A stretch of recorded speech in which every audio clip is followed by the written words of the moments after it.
Now going to introduce our speaker. Yeah?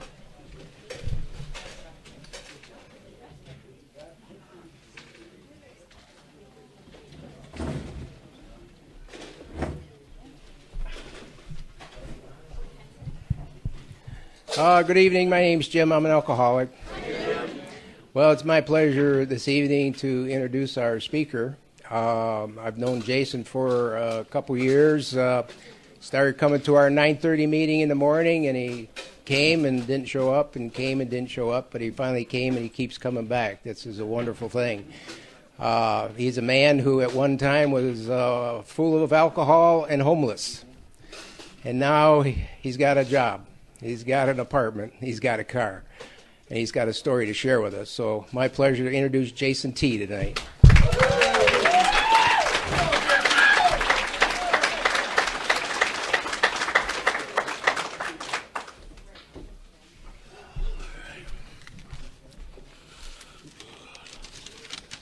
My name's Jasin. I'm an alcoholic.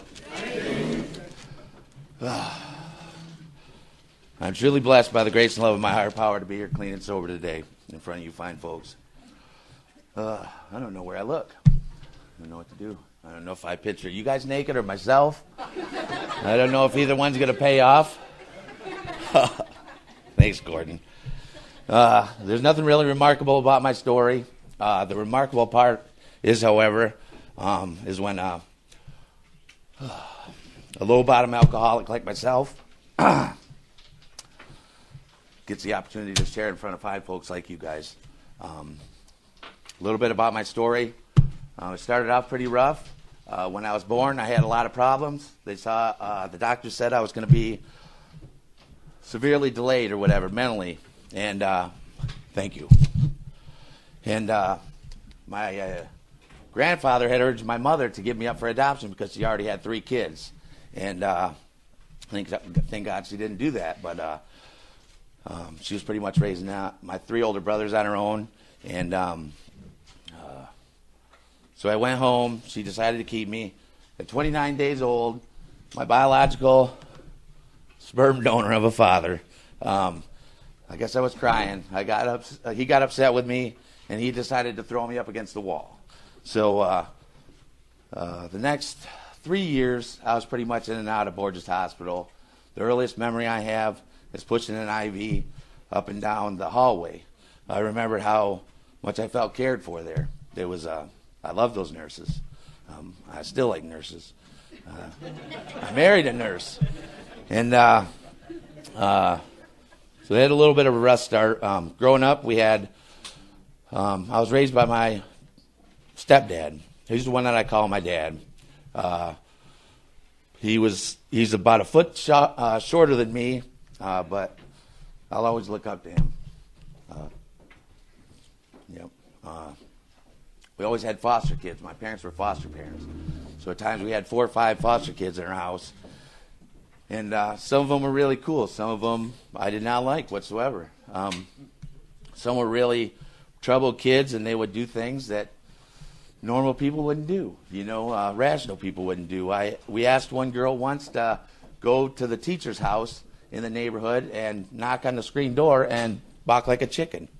She had no second thought. She just did it. And that was pretty funny. But 13 years old, I remembered something that happened. My life was pretty normal. I got into a little trouble here and there, but it was pretty normal.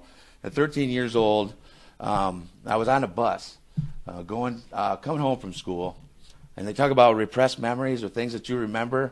I remembered things that happened to me when I was like kindergarten age, maybe before kindergarten. I know what house I lived in, and it was a foster kid that had done these things, and I just remembered. I started to spin out of control.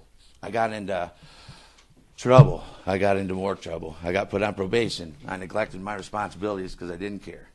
I got into more trouble. I was sent to a juvenile home twice.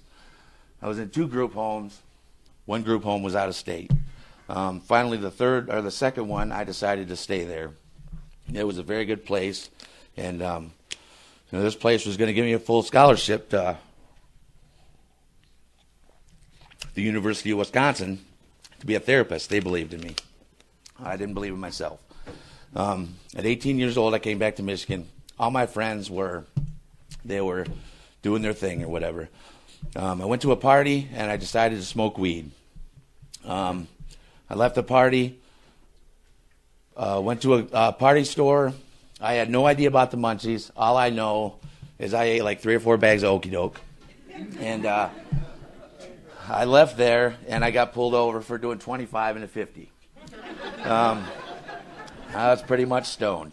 I got an operating under the influence of drugs. It was pretty much like a coming of, it was a rite of passage or whatever in my family. Everyone had pretty much been to jail. So it was no big deal. I didn't drink till my 21st birthday. I decided to drink, and I'd done my homework. I'd figured out, I'm a go big or stay at home kind of guy. So I figured out what had the most alcohol. It was Long Island iced teas. I had done my homework. So I went to Nob Hill, and I don't know what I consumed, but I was going down Lover's Lane. I had just done some grocery shopping, and I had got a whole bunch of cases of pop, 24 cans of Mountain Dew, and I had went, and there was a 30-mile-an-hour curb, and they said I was doing 70, and I hit a telephone pole, and flew through the windshield, and broke the pole with the car, and I broke the pole with my head. I had hit so hard. And there was like 3 or 4 cases of pop. Every one of those cans was broken. A couple cases of tapes were broken. I had hit so hard. I remember the cop said, "Are you alive or are you there?" And I was on the hood, and I pushed myself back and into the car, and I tried to start it up. The car was 6 days old. It was a a Cavalier Z24. I love that car. It didn't even make it to its 7th day. But I was still having fun. I had staples in my head. I couldn't get to the hospital to have them removed. I pulled them on myself. I was too busy partying. 23 years old, I met my wife, my ex-wife. I was married to her for 17 years. We had 2 beautiful kids, and life was pretty normal. Neglected to say it, at 13 years old, I started what I commonly refer to now as my psychiatric circuit. That was the first trip to Bronson, or Borges One North, the adolescent side. This was many trips. I have been to the psychiatric facilities more than I can count. I've been to the state hospital. I've been to Pine Rest, I know 4 times, but Borges and other places more times than I can count. With my kids and with my ex-wife, things were pretty normal. Once in a while, I go to the hospital. I got 1 DUI. I got out of that. I got into trouble with the law a little bit before I met her. I got out of that. It was nice to always have someone. I thought, as sure as the sun rises in the east and sets in the west, that she would always be there for me. I was wrong. In 2010, I came home, and I got a message from the boss. She called my boss and said that I needed to find a ride home because we only had 1 car. So I get a ride home from my brother, and I come home, and the house is wiped out. There's a spoon. There's a fork. There's 1 plate. There's 1 bowl. There's 4 or 5 credit cards that she got in my name. And she left for some reason, just to tell me that there was no balance on those. But instead, it was the house that, the bad thing was, the house was full, or void of anything. There was no life, there was no sound. There was 2 dogs that she didn't like, that she left behind, Cosmo and Jill. Jill was a boy, we didn't know that. And it wasn't, all the shit was gone. We had solid oak everything. But that didn't bother me.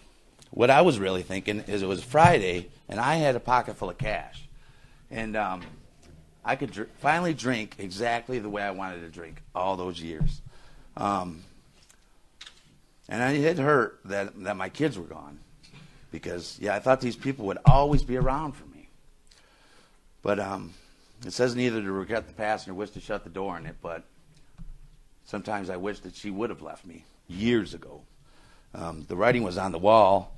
We went to therapy once, in fact, and I told her, this might have been honest, but it might have been too honest, when I told her and the therapist that I loved alcohol, and I loved it more than her, which is sad. How can you love something like that? Alcohol, I stayed loyal to it like a dog. You know, that cigarette commercial when they say to get over here and it just drags you. It's time to smoke. I was like that. I could do all things, but I could really only do things with alcohol. Yeah. It says in the book, like, alcohol was my master. It most definitely was my master. I was obedient. I would do anything for alcohol. In the house that we lived at in Marcellus for 9 years, a lot of people know I love horticulture. I love flowers. I love everything with flowers on it. Trees, shrubs, annuals, perennials, tulips, anything. And the reason why I like flowers and horticulture so much is because when we lived in Marcellus, we did a little landscaping, planted some salvia, some begonias, some marigolds. We had a couple of hanging baskets with fuchsia, just a little start, some dappled willow bushes, 3 of those. And they gave us this yard of the week because we improved our house. I didn't know at the time, but this house was dilapidated before. The house that existed there burnt down. It was known as the worst yard in the whole town. And they gave me that. And it was one of the few times in my life that I had been encouraged. Like, they said they liked what I did. I just planted some flowers symmetrically. So I went on a 9-year, stint there of planting everything. In the front, 60 feet in front, 2 feet wide, I had a couple 100,000, and that's not an exaggeration because I got them from my brother and they've got fields of them, of daffodils alone. There was tulips, hyacinths, muscari, everything that I could get in spring flowering bulbs right there. And there was progressive blooms all throughout the garden. There were gardens all around. There was flower beds all around the house. The whole hill was planted. To all outward appearances, it was a nice house. But in my heart, nothing beautiful in nature ever grew. If anything good happened, well, I would fucking squash that out. Good jobs, they weren't going to last. I could never keep a job. I'd have jobs that people would, around town, like Stryker or Pfizer, used to be Upjohn, or Doc Foundry in Three Rivers, or Tower Automotive, or American Axle. I've had every job that everyone wants, jobs that people get into, and they say, I'm just going to post up here. They start checking about retirement. I would get those jobs, and I would start out good out of the gate. But it would get to a point where I would get a check, and I would go blow the check, or I would stay up too long because I hadn't been diagnosed with bipolar. So I was staying up for days. I was basically drinking sometimes to pass out. A friend offered me once crystal meth. He died. He was my best buddy, Dave. His dad died today. He offered me crystal meth once, and I was like, I'm already up for days. I didn't know what was going on with me. I thought that, God or whatever, I just had this natural energy. I was ready to go all the time. And but the flower story, it wasn't my love for horticulture or anything like that. The reason why I went on that 9-year stint of just planting everything, it was because I got some encouragement. The moral of the story is, it is so important to offer encouragement to others, to tell them you are proud of them, to tell them you believe in them. But most of my life, I didn't do things that people were proud of because I was a wreck. I was hurting everyone that was around me, and I just wasn't a very good person. So, moral of that story is we should encourage others, and we should, when they're doing good behavior, we should tell them to keep going. Because a lot of people, me, and there are people here, probably millions of people in this world that never were offered a word of encouragement. So that's very important. In 2010, when she left me, shortly after that, I was diagnosed with bipolar. People were whispering, a couple people, that maybe you got this thing going on, and I didn't think so. I just thought I had a lot of energy, and I didn't see it. People don't see that when it's coming up, but it was vindicating to me. And when I got it, when the government agreed and started giving me a check, I adopted that. That would be me. I would be mentally ill. My mom took me under her wing, even more, and is like, I guess my poor baby and stuff like that, or, how moms do. And, as people were whispering, and then when the government shouted that you got something going on, and I did all the paperwork on my own with no lawyer, and I got approved within like a month. And they had seen all the documentation and all the hospital visits, so it was obvious to them that they weren't going to dispute it. And I had numerous half-hearted suicide attempts over the years. Started off when I was 13, claiming suicide, cutting on myself. A couple times I had taken, one time I went to my aunt's and took blood pressure pills. Everything off their things, stuff for sugar. I was just consuming everything. And that time my mom found me passed out on the floor, unconscious, in the basement. And that time and a couple other times, if people wouldn't have found me, I would have bought the farm. And I know that suicide is a permanent solution to a temporary problem, but that's the way my mind went at the time. It was an inappropriate way of Jason asking for help. The wheels were falling off, and I didn't want to ask for help. I didn't want to say, I never knew how to speak from my heart or say that things are fucked up. Things are really wrong. So, and all I had to do was ask for help. And when I come into the program, basically, I learned that all I have to do is ask for help. When people are struggling, when I'm struggling, all we have to do is ask for help. There's strength in numbers, they say that. They say it's a we program. I say sometimes together we can accomplish great things. It is so true. When I have those occasional thoughts, and I really only had one in the past 9.5 months, I reached out to people. I read that 84 through 88, 83 through 88, because I want to include the promises when I do my inventory at night, and it says to reach out to people. You should get out of yourself, you get out of your head, and to work with other people, because to offer words of encouragement. I had a guy named Ryan.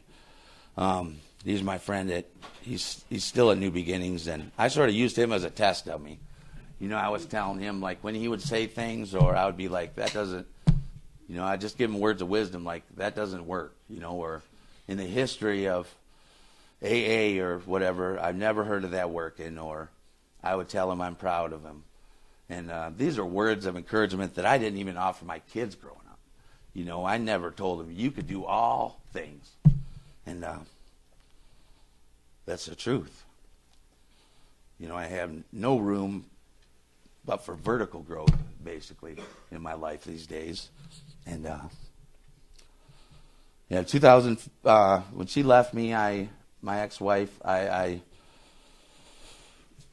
got a couple apartments. One didn't renew the lease. One I left. I ended up, when they didn't renew my lease, I moved to my parents' house somewhere around 2014 or 15. I was coming home drunk. They were wondering why. My mom said I was really red in the face. I get red in the face when I drink. And I told her that the doctor said I have high blood pressure. And that was a total fabrication. Because she would watch me, and she would watch me like I always sat next to her in my parents' house. And sometimes I'm drinking my coffee with two hands, and she would say, "You're shaking a lot, kid." And I'd say, just nerves. And but she would watch me, and moms know people. That's the way it goes. But I was always played off that nothing was going on, and I tell her not to worry. And in 2015, the start of this journey really started for me because my dad didn't want me there anymore, and he wouldn't say anything, but my mom was speaking about him and saying, your dad doesn't want you here. I love you, kid. I'm never going to kick you out. And sort of in the back of my head, I was like, well, he's going to croak before she does. He got a bad heart, so I'm going to get this house when they die. And that was my line of thinking. But I had heard through a friend that there was this program called New Beginnings. And I'd been to Gilmore Rehab a couple times when I was married, and I only went there to appease my in-laws. She paid the whole amount, thousands of dollars, my ex-mother-in-law cash twice, for me to go to Gilmore because she wanted something for me. She wanted better for her grandkids and her daughter. But I only went there for the wrong reasons. And, I was chasing women in rehab. You know how it goes. You know how it goes, Vinny. But Maria Luisa Rodriguez, that was her name. She was beautiful. But anyway, it started me on this journey. And the milestone, I stayed at New Beginnings for like 5 months. And I started, somewhere after 5 months, I started smoking weed. And I know clean and sober is not smoking weed. So I started smoking weed, tried to pass a drug test. I passed the first one because I got fake urine and I could get to the microwave. All I had to do was heat it up. So I was golden. And the second one, the guy would always leave the door shut, let us go in the stall. His name was Armando. He was my friend. He got me into New Beginnings. He advocated for me. And for some reason he wanted the doors open this time. And I had it down my pants. I got caught trying to pass it, and he said something like, "You think I'm a fool or something?" And I just threw it in the garbage, and I just went up and packed a backpack, and I was ready to go. I remember I was under that viaduct on Riverview, and I'd already stopped at that 13 and a half party store. I got a couple cans of Natty Daddy, drank those there, and I was off to the races. But the main thing that I got from that program when I was there is the fact that I'm not going to die without alcohol, that I will live. It is entirely possible to live without drugs and alcohol. And every day there, at night, religiously, I would pray. I would mention all my brothers. I would mention my parents. I would mention my ex-wife and her current husband. And I would really say, pray for them. And but I was really in sarcastic undertones, and God knows those. But I was like, I hope he falls from a ladder, a really tall ladder, because he does some home building or whatever. It sounds like he's a really good guy, and he's great to my kids. But I realized that afterwards, in hindsight, that all those resentments, I just prayed for her. I didn't pray that the resentments be lifted or anything like that. But I realized that I didn't feel that ill will towards her anymore. And that was when I came to believe that there was something, that there was a power greater than myself. Because I had when you're married 17 years and someone leaves that you think is going to be there, you have a captive audience for the rest of your life. That hurts. That bothers you. I hear people talk about divorce like it's nothing and stuff, and it's like, well, that was rough. I remember at times when I would text her, and then she wouldn't respond. And then I would text her back, and she would be like, "You need to stop that, or I'll call the cops." And I would be like, "She still loves me." And yeah, so you're saying there's a chance, exactly. But I realized then that there was power in prayer, that something out there was listening to me. And then, but I was off to the races. In the last 2.5 years, I have been at New Beginnings 4 times, which is basically transitional housing for homeless, alcoholic, and or addicts. I've been at the Oakland House. I've been at the Open Door for homeless men. They put me in an adult foster care home one time because they were running out of places to put me. That was all these, except New Beginnings, was a miserable experience. I'd been at the Mission several times. one time they weren't going to let me into the mission. So I came down here, and a guy was in the back. That was like the prime piece of real estate. I had no place to go. This was late at night, and someone was already sleeping out there, and these benches are set up to where you can't sleep on those because I felt safe at the club. I knew that that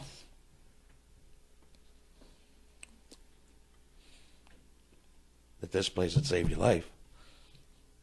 So, but I couldn't sleep out there. There was no place to sleep here. So, found a little patch of woods, and I stayed there for a few days.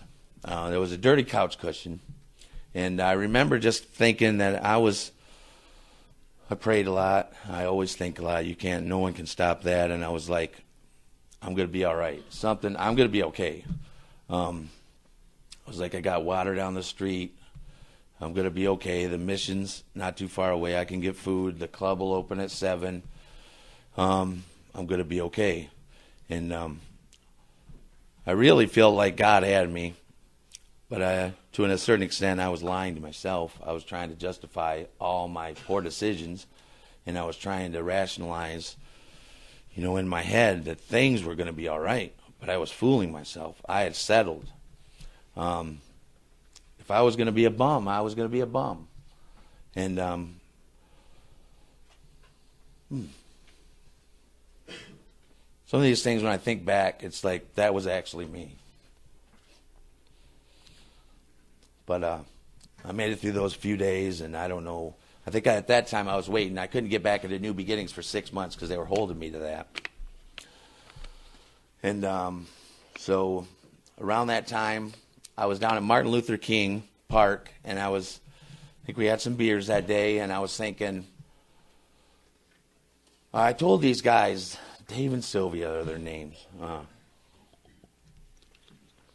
said, I'm going to go home and fucking kill myself. And they said, I don't even think they replied to that. I was hanging around with quality people and people that really cared for me. And so I went back to this place around the corner, and I'd saved up some pills. I was on Seroquel, and it's a sleeping pill. And I Googled it. You could Google bad stuff if you want. I Googled like the lethal dose of Seroquel. And I went home and I took like 8 times that. I took like 40,000 milligrams of Seroquel. And the guy that I was staying with, he called, the paramedics come there, and I sat at the ambulance, and then they pretty much carried me out. And then I sat on the side of the ambulance. There was those 2 benches where the paramedics sat, and I just remember I went face first, and they threw me down. Well, 10 days later, after I was in a coma, this is a great experience, but was intubated. I would wake up periodically, and I had a tube down my throat. They tied my hands. I didn't know about the catheter until they pulled that out. But I'd wake up periodically, and I would tear up, and I would hit the sides of the beds because that's all you could do. And I'm a pretty strong guy, but I couldn't break those things. And they would come in, they'd give you something for a few days, and I would go back to sleep. I remember I'd cry myself to sleep. You can't swallow, you can't speak. And they said I was in a coma for 10 days, and no one had come to see me. My family was giving up on me. They had pretty much given up on me. And people in this program see me going in and out. They were giving up on me. You can only, have faith in someone so long. Even when you see people coming in and out of this program, you can root so much for that person. But after a while, you have to stick and move. The time is the most valuable of resources. We can't get that back. So sometimes you have to put your eggs in a different basket. You have to. People have to be willing to accept this and to accept change and to really want change and to concede to their own innermost self that they are alcoholic. And I can't drink like a gentleman. I never wanted to drink like a gentleman. I always wanted to get messed up as quick as possible. But like got out of that, and that was my last stint in, I went to Pine Rest that time. I met a guy that I was in New Beginnings with, and sometime after that I went back to New Beginnings. This might have been the second or third time. Every time I was gaining knowledge, I was building momentum. I was picking up pieces of the puzzle. I was connecting the dots. I was trying to figure out what works for me. There's so many different things to get in this program, and I think the numbers are fewer of the people that come into this program and get it right off the get-go. I identify more with the low-bottom alcoholic, someone that struggles in and out of this program, because even these simple sayings, the one day at a time, that took a very long time for me to get into my head, and I used to think of that one day at a time where I tell people, and they think that you're white-knuckling it. You're trying to get through this day. Just don't drink till I go to sleep. And it's not that. To me, it just means stop and smell the roses or enjoy the journey. Stop being so fearful and worrying about tomorrow and hypothetical situations, things that haven't even happened. You're getting yourself worked up, making mountains out of molehills. Enjoy the destination or the journey. And but there's so many things in this program that are hard to get, and it took a long time. And I heard this story about a Japanese bamboo tree one day when I was coming to the club, and I like horticulture, of course. But you plant this seed, and you water it religiously every day for 5 days. Nothing happens above the soil. You plant it, and you water it religiously and feed it every day for 5 years. Nothing happens. Around 5 years, it breaks through the soil. Within 5 weeks, it grows 70 feet tall. In the first 5 weeks. I like to think of that, me being like that tree, that some people above the soil and on the surface, people might not have seen growth. But between whatever connection there is between your heart, your higher power, and your brain, I was making connections. My roots were growing.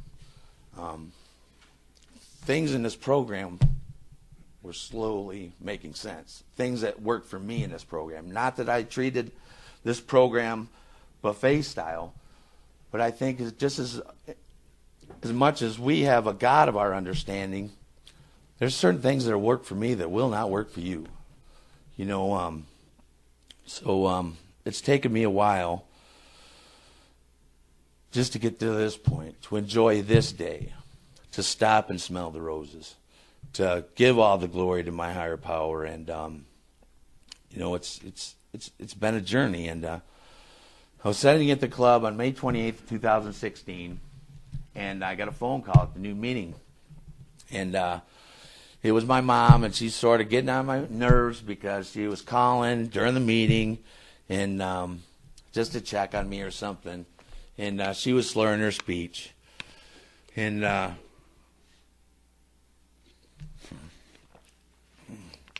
she said she got her Ultram or Tramadol, whatever you want to call it, and she would do this. My dad would divvy out her medication and lock it up in a box, and divvy it out to her because she would abuse all of her medication. And she had been so proud of herself that she hadn't drank for 30 years.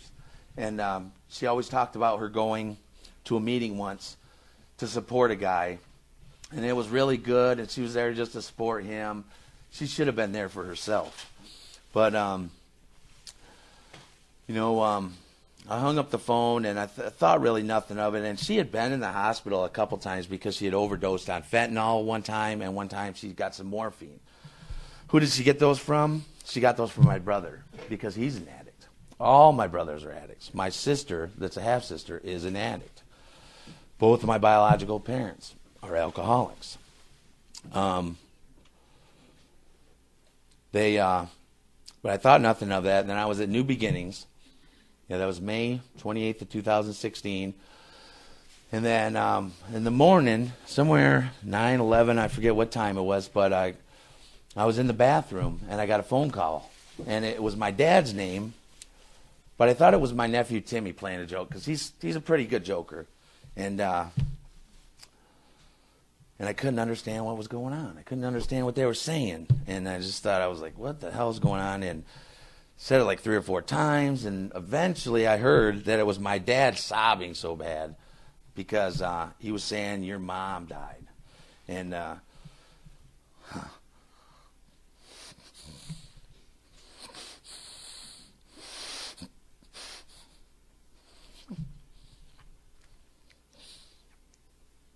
yeah, well, she was 67 years of age, and she was a lady about half my size. She had taken 26 Ultram in 2 days. And I guess she had given those bottles the day before on the 28th. She gave them back to my dad because my dad knew she was messed up. Something was going on. She said she got the prescription, and he threw them back to her or tossed them back to her and said, you're a big girl. You handle them. Well, she was an addict also. I remember we'd always go to my aunt's all the time, and her first words out of her mouth were, you got some Klonopin? You got any of those Vicodin? It wasn't, hi, how are you doing? It was always pills. And yeah, she had died, and that was really hard to think that, she was my best friend. That was my mom. And the very disease that wants to kill me and most people in this room had got her. That was hard to deal with. But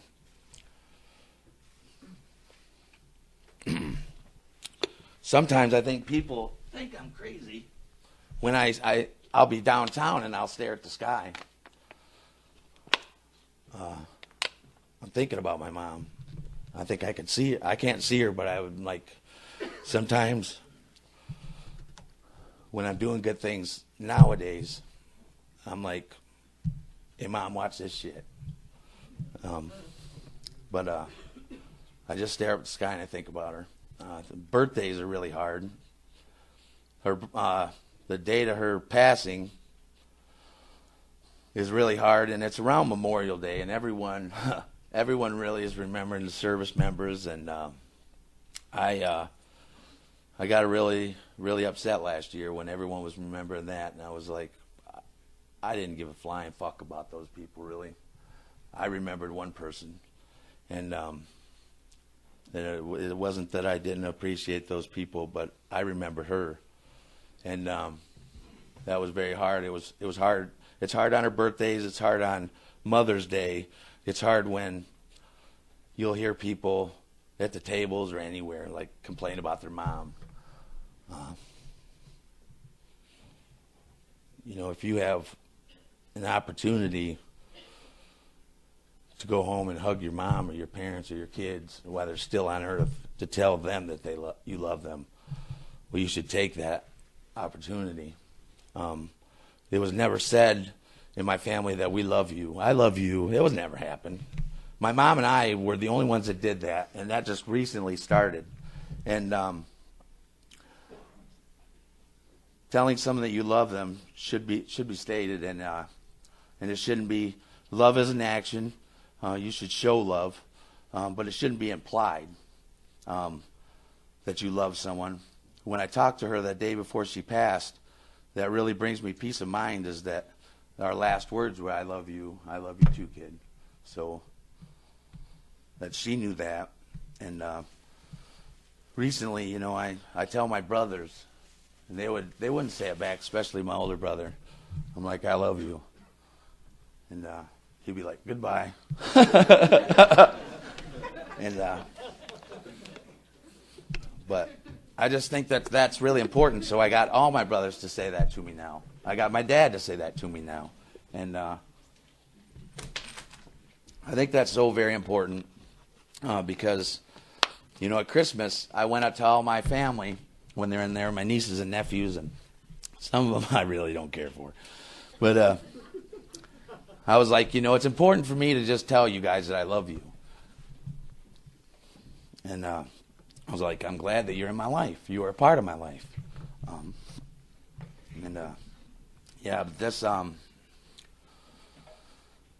Nowadays, today is, I've got nine and a half months in, clean and sober.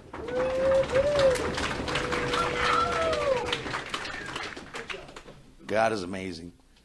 And when I open the meetings with, I'm truly blessed by the grace and love of my higher power, it's because I give all the glory to my higher power. It is really important, because if I could have done this all along on my own, I would have. I didn't want any help doing anything in my life.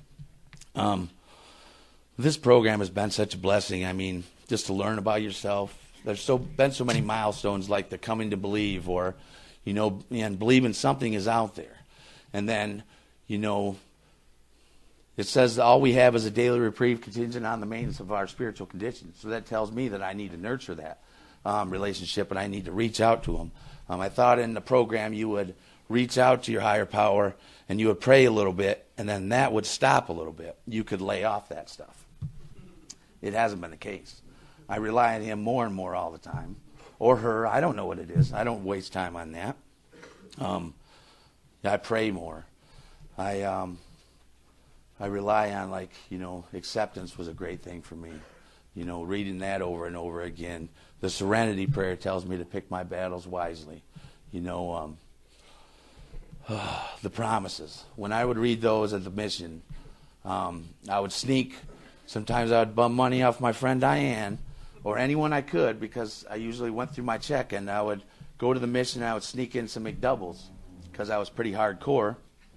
And when the lights went out, I would read the promises.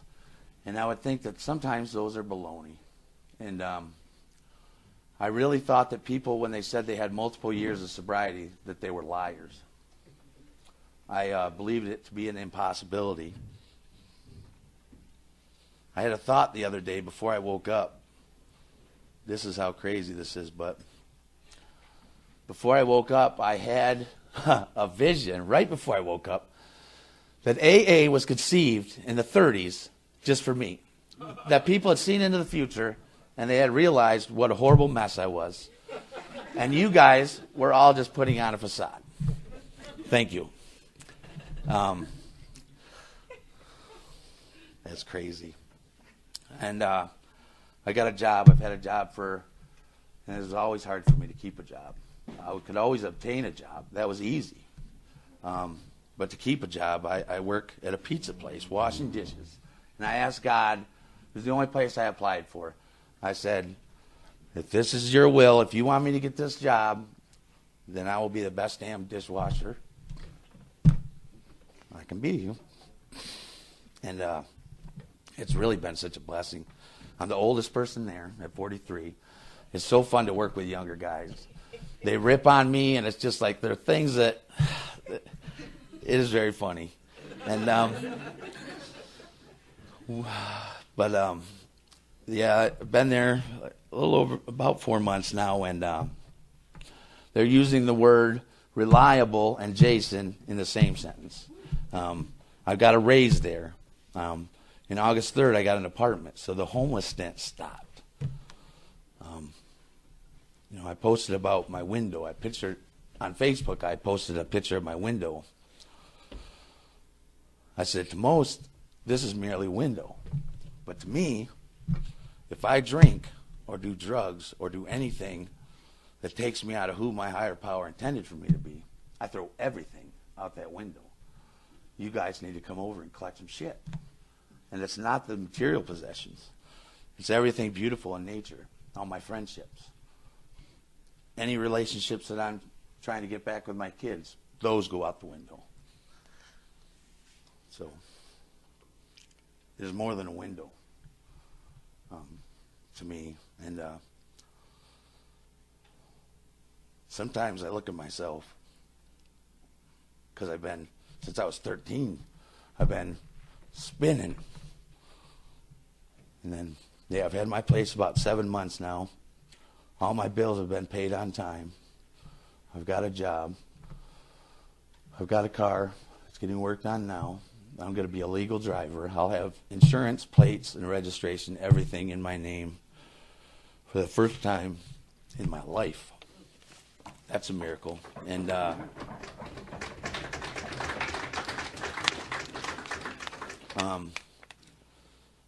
just what a blessing this program has been to me.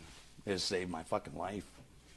And for something to save your life, when you realize firsthand that it is a life and death situation, well, that's pretty powerful.